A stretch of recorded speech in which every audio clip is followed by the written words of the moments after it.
ॐ श्रीराम राम रामेति रमे रामे मनोरमे सहस्रनाम तत्तुल्यं राम नाम वरानने।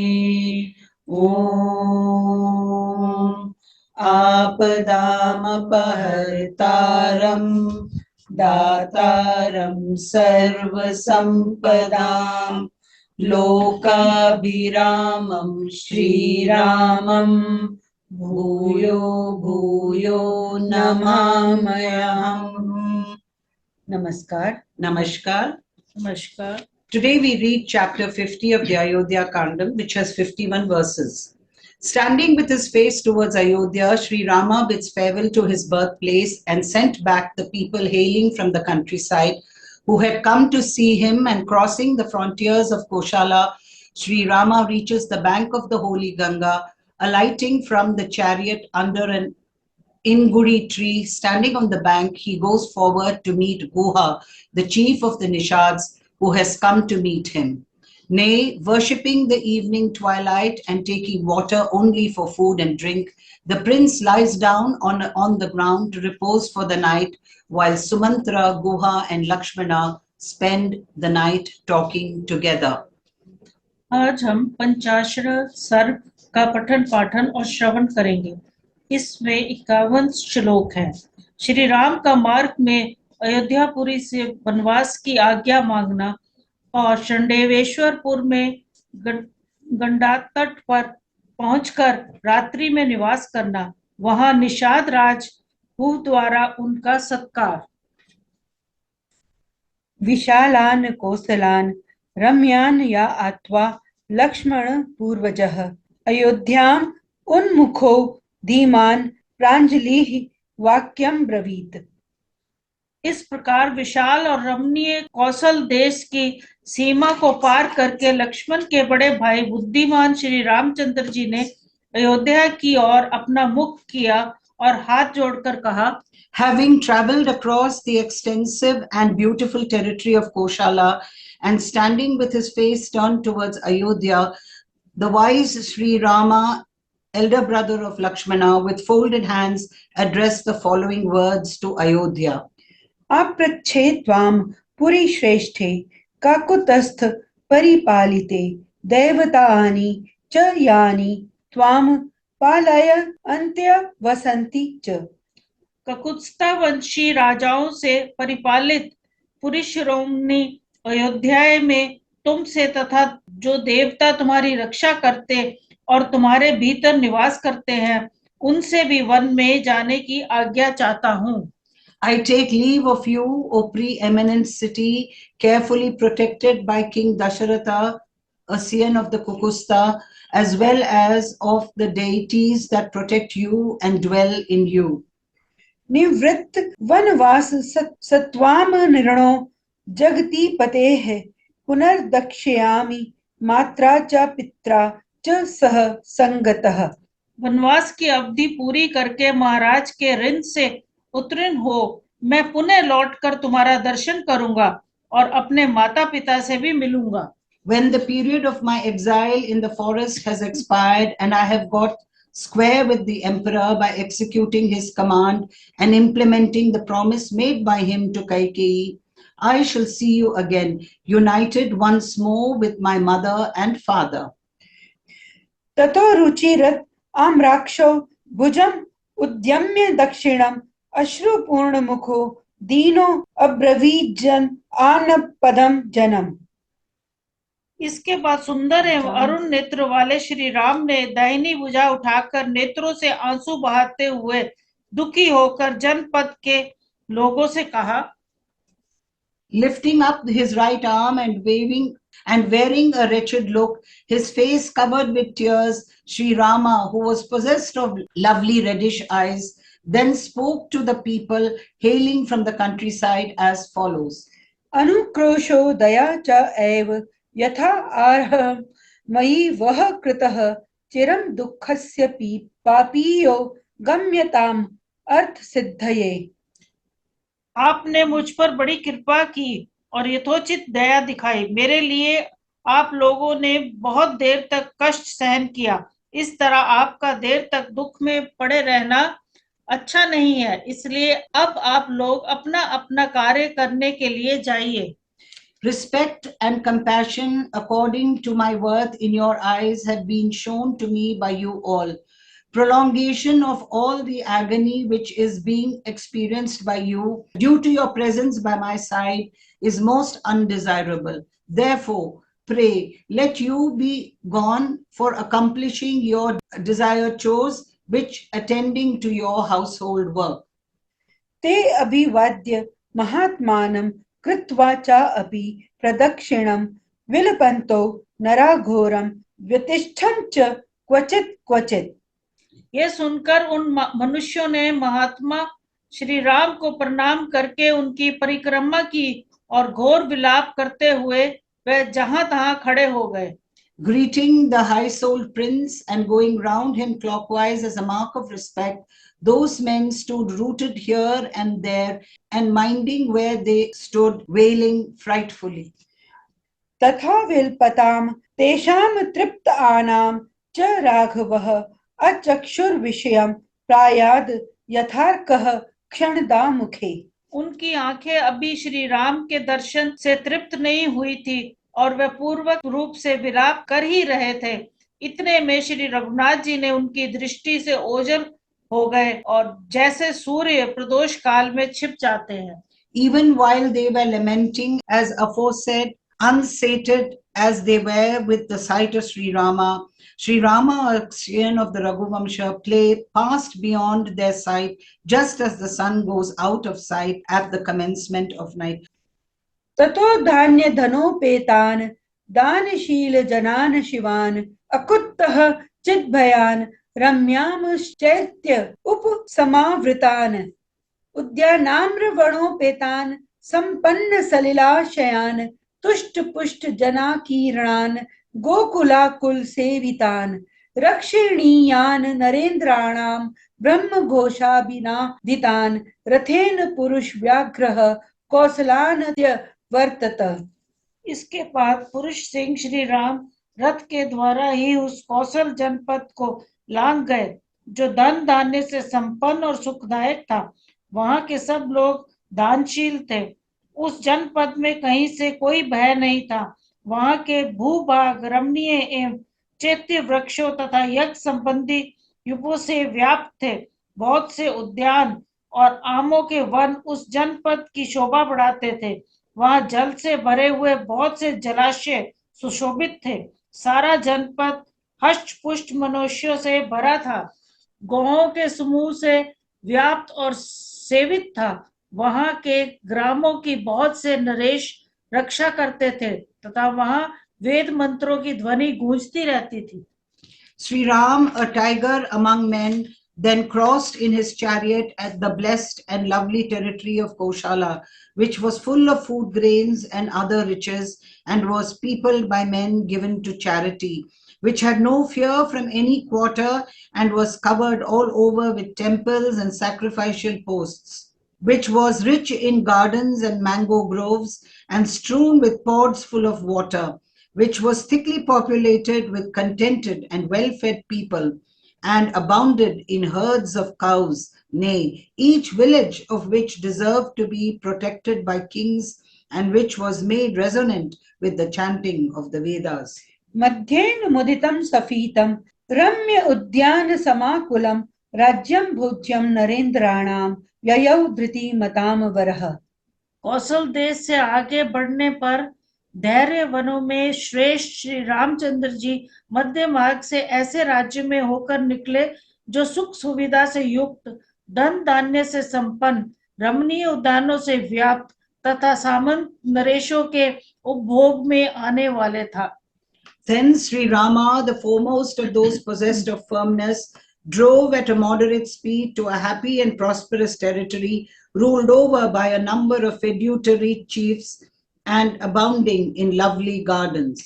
तत्र त्रिपथगाम दिव्याम शीततोयम अशेवलाम ददर्श राघवो गंगाम रम्याम रम्याम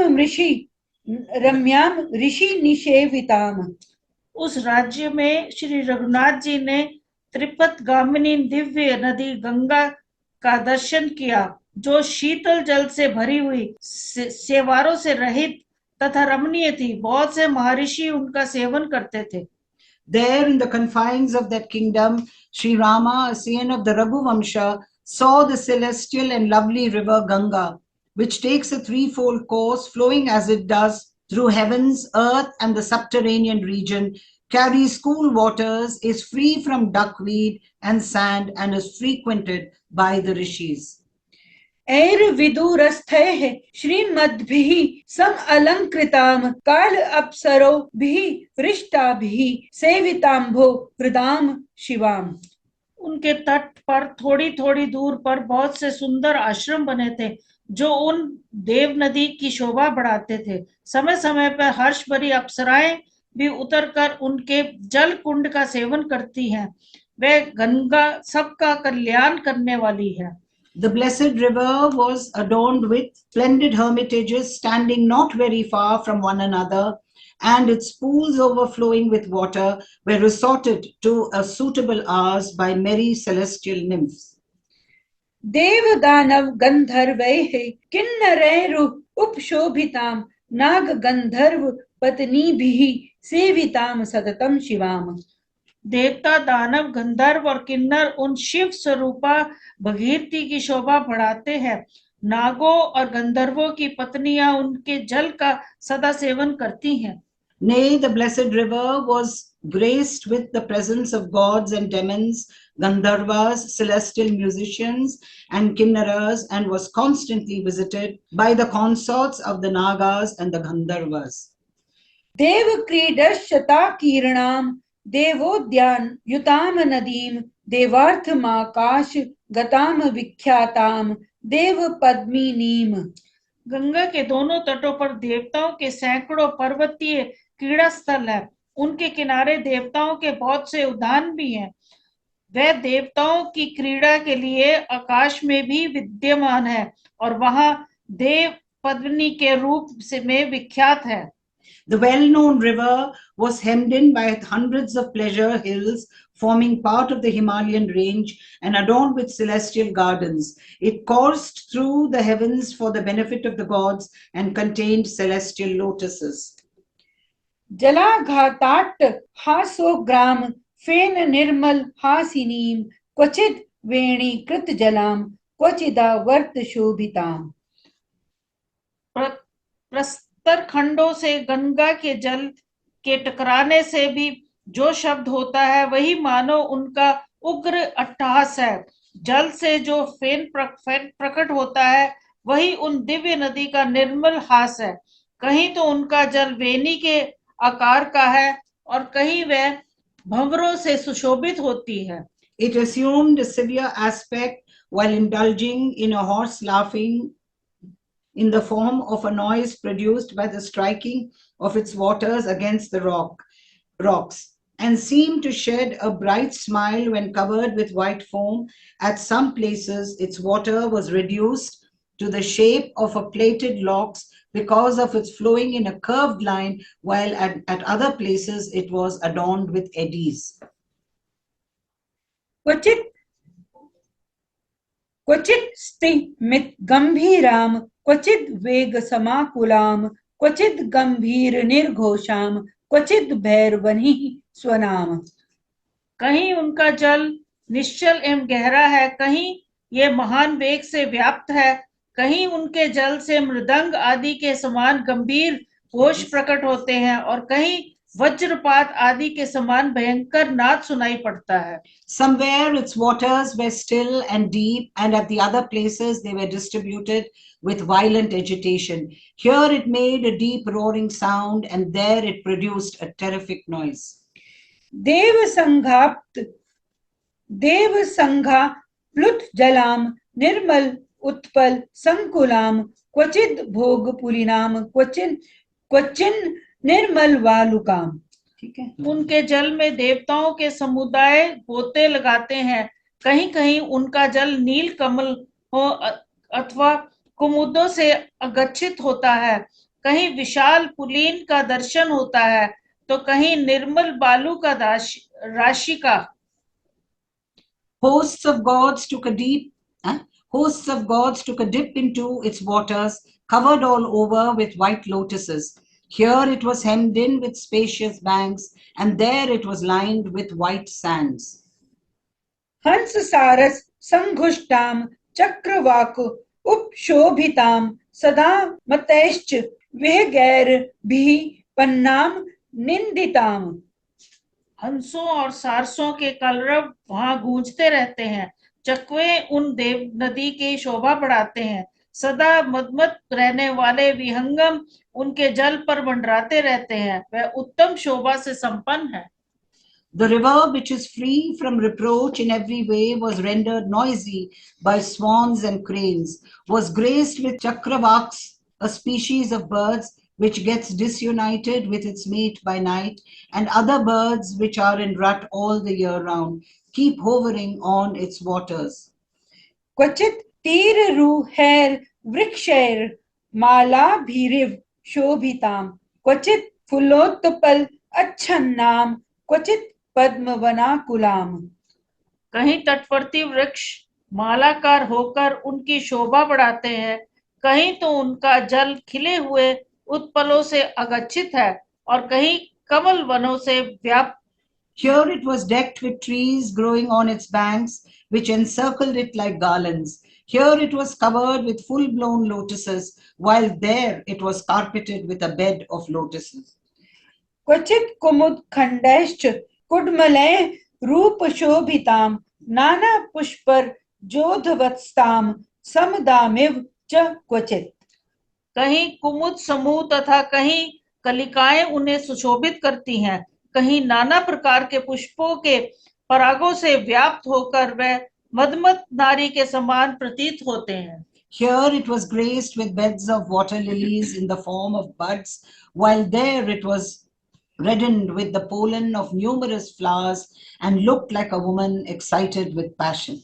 व्यपेत मल संघाताम मणि निर्मल दर्शनाम दिशा गजैर वन गजैर मत्तैश्च वरवारणेः देवराज उपवाहयश्च सन्नादित वनान्तराम प्रमदाम इव यत्नेन भूषिताम भूषणोत्तमैः फुलपुष्पैः किसलयैर्वृताम गुलमैर् द्विजैस्तथा विष्णुपादच्युताम Divyam पापाम पापनाशिनीम।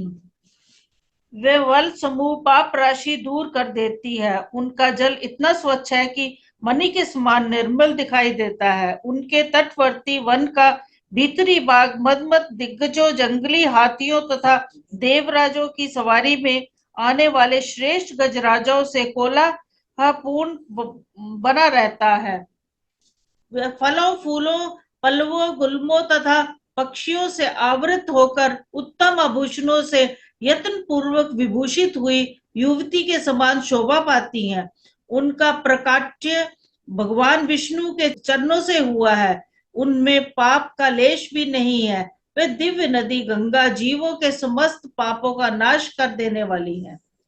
Stalks of sins of those bathing in it or drinking of its waters are washed away by it, and its presence and appearance spotless as the effulgence of a gem. The interior of the forests encircling its banks is rendered noisy by the elephants guarding the quarters. Wild elephants and other tame elephants of excellent breed belonging to the Airavat species, used for riding by Indra, the ruler of the gods. Surrounded by the trees laden with fruits and flowers and tender leaves, shrubs and birds of various species, it looked like a young woman artistically decked with the best of jewels. Not only devoid of sins, the celestial river dispels all sins, flowing as it does from the holy feet of Lord Vishnu. शीर्षमारेश्च नक्रैश्च भुजंगैश्च समन्विताम शंकरस्य जटा जुटाद भ्रष्टाम सागर तेजसा। In deep waters, the river was infested with sharks and crocodiles, as well as with snakes fallen from the mass of matted hair of the head of Lord Shankara, and thanks to the yogic powers acquired through religious austerities of the Emperor Bhagiratha. समुद्र महिषीम गंगाम सारस क्रौंचना दिताम आससाद महाबाहुः शृंगवैरपुरम प्रति. In the vicinity of Sringaverpura, Singraur, SriRama, the mighty armed prince, reached the banks of the Ganga, principal consort of the ocean, which was rendered noisy by cranes and herons. उनके जल में सूंस घड़ियाल और सर्प निवास करते हैं. सागर वंशी राजा भगीरथी के तपो में तेज से जिनका शंकर जी के जटाजूट से अवतरण हुआ, जो समुद्र की रानी है, तथा जिनके निकट सारस और कौंच पक्षी कलरव करते रहते हैं, उन्हीं देव नदी गंगा के पास महाबाहु श्री राम पहुंचे. गंगा की वह धारा श्रृंगारवेरपुर में बह रही थी. ताम उर्मी आवर्ताम अन्ववेक्ष्य ताम उर्मी कलिलावर्ताम. कोई नहीं, ब्रेकअप करके बोलो, I join it in the editing. ताम उर्मी कलिलावर्ताम अन्ववेक्ष्य महारथः सुमंत्रम ब्रवीत सूतमिहे वाद्य वसामहे. जिनके अवरत भंवरे लहरों से व्याप्त थे, उन गंगा जी का दर्शन करके महारथी श्री राम ने सारथी सुमंत्र से कहा, सूत आज हम लोग यहीं रहेंगे. Perceiving the river, which was full of eddies interspaced with its waves, the great car warrior said to the charioteer Sumantra, "Let us halt at this very spot today." अविदुरादयम नद्या बहुपुष्प प्रवालवान सुमहाननिंग उदिवृक्षो वस आमो अत्रैव सारथे. सारथे, गंगा जी के समीप ही जो ये बहुत से फूलों और नए नए पल्लवों से सुशोभित महान इंगुदी का वृक्ष है, इसी के नीचे आज रात में हम निवास करेंगे. Not very far from the river stands this very large Ingudi tree containing abundant flowers and fresh leaves. Let us halt under the very tree, O charioteer. प्रेक्षामि सरिताम श्रेष्ठाम सम्मानन्य सलिलाम शिवाम देव मानव गंधर्व मृग पन्नग पक्षिणाम. जिनका जल देवताओं, मनुष्य, गंधर्व, सर्पों, पक्षियों और पक्षियों के लिए भी समादरणीय, उन कल्याण वस्रूपा सरिताओं में श्रेष्ठ गंगा जी का भी मुझे यहाँ से दर्शन होता रहेगा. I shall clearly behold from that place the benign Ganga, the foremost of rivers, whose waters deserve to be respected by the gods, human beings, Gandharvas, beasts, reptiles, and birds alike. लक्ष्मणश्च सुमन्त्रश्च बाडमित्य एव राघवम् उक्त्वा तमि अंगुदी वृक्षम तद उपयतुर्हयेः. तब लक्ष्मण और सुमंत्र भी श्री रामचंद्र जी से बहुत अच्छा कहकर अश्वों द्वारा इस इंदगुदी वृक्ष के समीप गए. Saying very well and nodding more to SriRama, a scion of the Raghuvamsha, Lakshmana and Sumantra too then drove up to the Ingudi tree in the chariot drawn by horses. रामो अभियाय तम रम्यम वृक्षम इक्ष्वाकु नंदनः रथादवत् रथ तस्मात् सभार्यः सह लक्ष्मणः. उस रमणीय वृक्ष के पास पहुंचकर इक्ष्वाकुनंदन श्री राम अपनी पत्नी सीता और भाई लक्ष्मण के साथ रथ से उतर गए. Approaching that lovely tree, SriRama, the delight of the Ikshvakus, alighted from that chariot along with his consort and with Lakshmana. सुमंत्रो अप्यवतीर्यात् म उच्यत्वा हयोत्तमान् वृक्ष मूल गतम राम उपतस्थे कृतांजलिः. फिर सुमंत्र ने भी उतरकर उत्तम घोड़ों को खोल दिया और वृक्ष की जड़ पर बैठे हुए श्री रामचंद्र जी के पास जाकर वे हाथ जोड़कर खड़े हो गए. Getting down and unyoking the excellent horses, Sumantra too, with joined palms, stood by the side of SriRama, seated at the foot of the tree. तत्र राजा गुहो नाम रामस्य आत्मसमः सखा निषाद जात्यो बलवान स्थपति चेति विश्रुतः। श्रृंगेश्वरपुर में गुहान नाम का राजा राज्य करता था। वह श्री रामचंद्र जी का प्राणों के समान प्रिय मित्र था। उसका जन्म निषाद कुल में हुआ था। वह शरीर के शक्ति और सैनिक शक्ति की दृष्टि से भी बलवान था तथा वहां के निषादों का सुविख्यात राजा था। The king of that territory, Guha by name, was a friend of SriRama, dear to him as his own life. He was a Nishad by birth, possessed of bodily as well as military strength, owning as he did a large army consisting of all the four limbs, which is the elephants, the chariots, horsemen, and foot soldiers, and well known as a ruler of the Nishads. सश्रुत्वा पुरुष व्याघ्रम रामं विषयम् आगतं वृद्धेः परिवृतो अमात्यैर्ज्ञातिभिश्च अप्युपगतः। उसने जब सुना कि पुरुष सिंह श्री राम मेरे राज्य में पधारे हैं, तब वह बूढ़े मंत्रियों और बंधु बांधवों से घिरा हुआ वहां आया। Hearing of SriRama, a tiger among men, having arrived in his territory and accompanied by his elderly ministers and relations too, he sought the prince. ततो निषाद अधिपतिं दृष्ट्वा दुराद उपस्थितं सह सौमित्रिणा रामः सम आगच्छद गुहेन सह। निषाद राजा को दूर से आया हुआ देख श्री रामचंद्र जी लक्ष्मण के साथ आगे बढ़कर उससे मिले। Seeing from a distance the ruler of the Nishads waiting, and SriRama, along with Lakshmana, son of Sumitra, thereupon went forth to meet Guha. तमार्तः संपरिष्यवज्य गुहो राघवं ब्रवीत यथा अयोध्या तथेदं ते राम किम करवाणि ते। श्री रामचंद्र जी को वलकल आदि धारण किए देख गुह को बड़ा दुख हुआ। उसने श्री रघुनाथ जी को हृदय से लगाकर कहा, श्री राम, आपके लिए जैसे अयोध्या का राज्य है उसी प्रकार ये राज्य भी है। बताइए मैं आपकी क्या सेवा करूं। महाभाव, आप जैसा प्रिय अतिथि किसको सुलभ होगा। Closely embracing SriRama, a scion of the Raghuvamsha, Guha, who felt distressed to see him clad in the robes of a hermit, said to him, "This principality of Shringaverpura is as much yours as Ayodhya, O Rama. What shall I do for you? In fact, who will get such a beloved guest as you, O mighty armed prince?"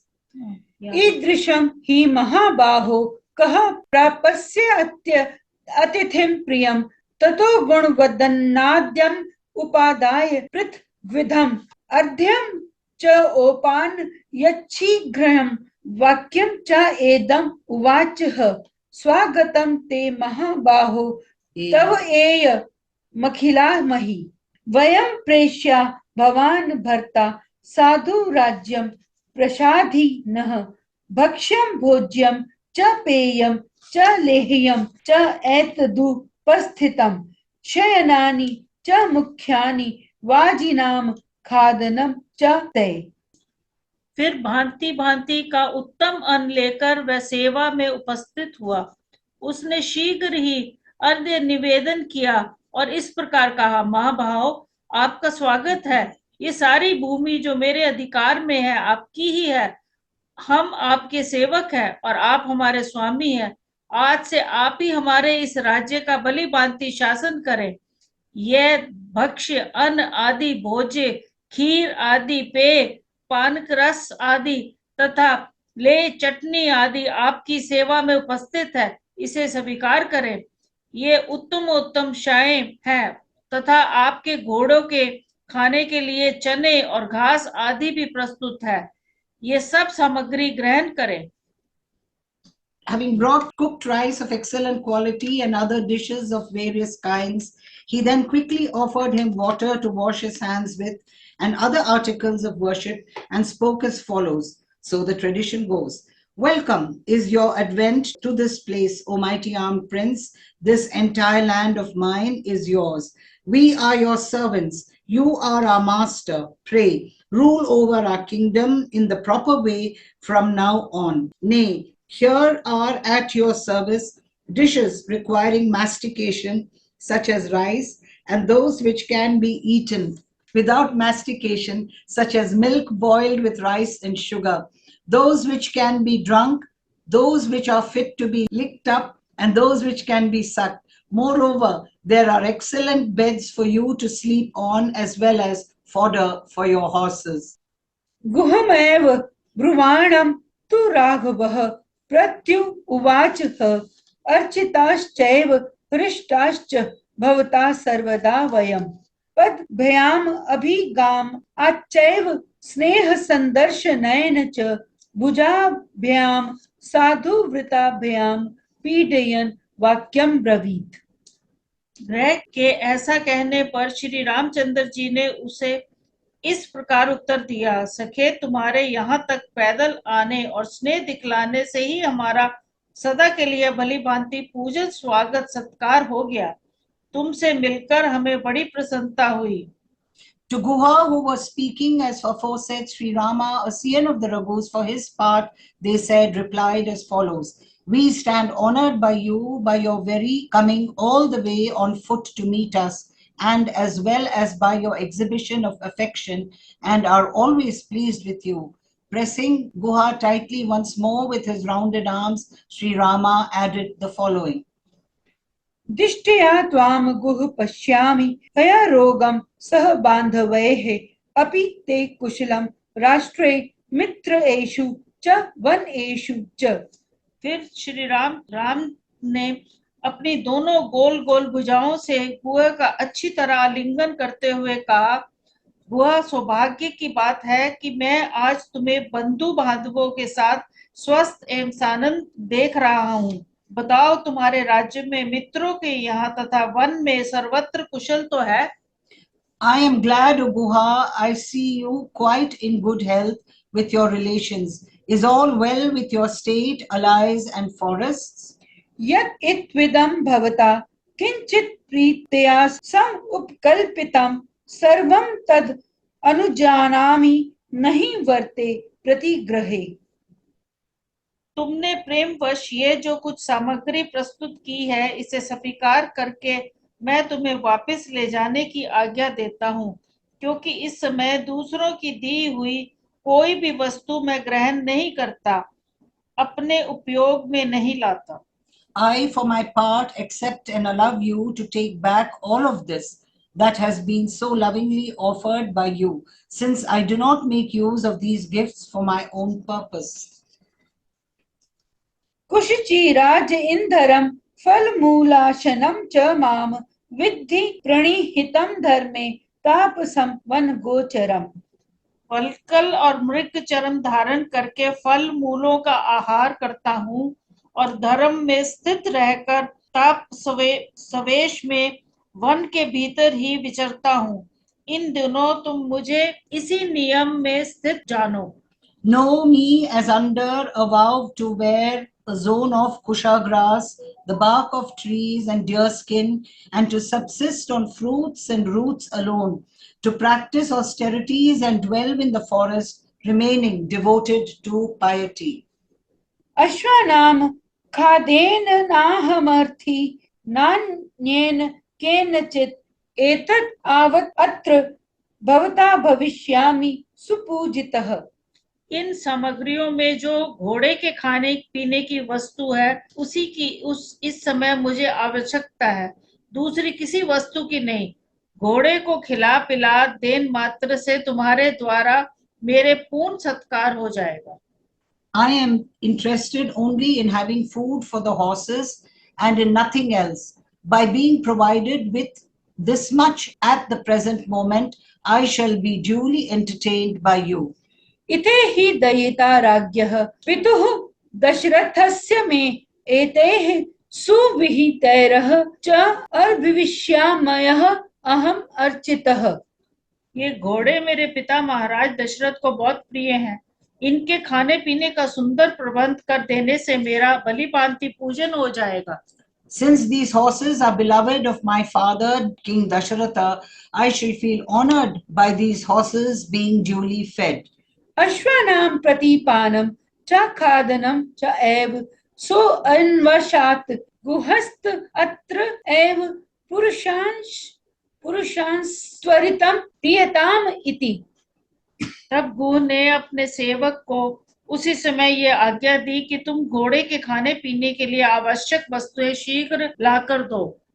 On that very spot, the said Guha commanded his men the following words: let milk, etc., which the horses of excellent breed are given to drink after being fed with grass, etc., and barley flour mixed with ghee, sugar, and so on, which they are given to eat in addition to grass, etc., be promptly supplied to the horses. ततश्चिरोत् रासंगः संध्याम अन्वास्य पश्चिमाम जलम एवाददे भोज्यम लक्ष्मणे न हृतम स्वयं। तत्पश्चात वलकल का उत्तरीय वस्त्र धारण करने वाले श्री राम ने सायंकाल की संध्या उपासना करके भोजन के नाम पर स्वयं लक्ष्मण का लाया हुआ केवल जल मात्र पी लिया। Having worshipped the evening twilight appearing in the west with an upper garment made of bark of trees on his person, SriRama then took for food only water brought by Lakshmana himself, thus observing a fast in honor of the sacred river which he visited. तस्य भूमौ शयनस्य पादौ प्रक्षालय लक्ष्मणः सभार्यस्य तस्य भूमौ शयनस्य पादौ प्रक्षालय लक्ष्मणः सभार्य अस्य ततो अभ्येत्य तस्थौ वृक्षम् उपाश्रितः। फिर पत्नी सहित श्री राम भूमि पर ही तृण की शैया बिछाकर सोए। उस समय लक्ष्मण उनके दोनों चरणों को धो पहुंचकर वहां से कुछ दूर पर हट आए और एक वृक्ष का सहारा लेकर बैठ गए। Having clearly washed the feet of SriRama and his consort lying on the ground to repose for the night, and receiving from that place, Lakshmana took his position at the foot of another tree close by. गुहो अपि सह सूतेन सौमित्री मनु भाषयन् अन्वजाग्रत ततो रामं प्रमतौ धनुर्धरः। गुरु की सावधानी के साथ धनुष धारण करके सुमंत्र के साथ बैठकर सुमित्र कुमार लक्ष्मण से बातचीत करता हुआ श्री राम की रक्षा के लिए रात भर जागता रहा। Following in the footsteps of Lakshmana, son of Sumitra, encouraging him to speak on the virtues of SriRama and wielding the bow, Guha too thereupon kept vigil with the charioteer, remaining alert all the time in the interest of SriRama. तथा शयानस्य ततो यशस्विनौ मनस्विनौ दशरथैर् महात्मनः अदृष्ट दुःखस्य सुखोचितस्य सा तदा व्यतीता सुचिरेण शर्वरी। इस प्रकार सोए हुए यशस्वी मनस्वी दशरथ नंदन महात्मा श्री राम, जिन्होंने कभी दुख नहीं देखा था तथा जो सुख भोगने के ही योग्य थे, वह रात उस समय नींद के आने के कारण बहुत देर के बाद व्यतीत हुई। While the illustrious, lofty-minded and high-souled Rama, son of Dasharatha, who had never undergone suffering and who was used to all comforts, remained lying after that on the ground as aforesaid, that night eventually lingered away. इत्याशे Shrimad रामायणे वाल्मीकीये आदि काव्ये अयोध्या कांडे 50 सर्गः। इस प्रकार श्री वाल्मीकि निर्मित रामायण आदि काव्य के अयोध्या कांड में 50वां सर्ग पूरा हुआ। Thus ends Canto 50 in the Ayodhya Kandam of the glorious Ramayana of Valmiki, the work of a rishi and the oldest epic. Om Shri Rama Rama Rameti Rame Rame Manorame Sahasranama Tattulyam Rama Nama Varanane. Om Apadam Apartaram Dataram Sarvasampadam Lokabhiramam SriRamam Bhuyo Bhuyo Namamyam. Dhanyavad. धन्यवाद। धन्यवाद।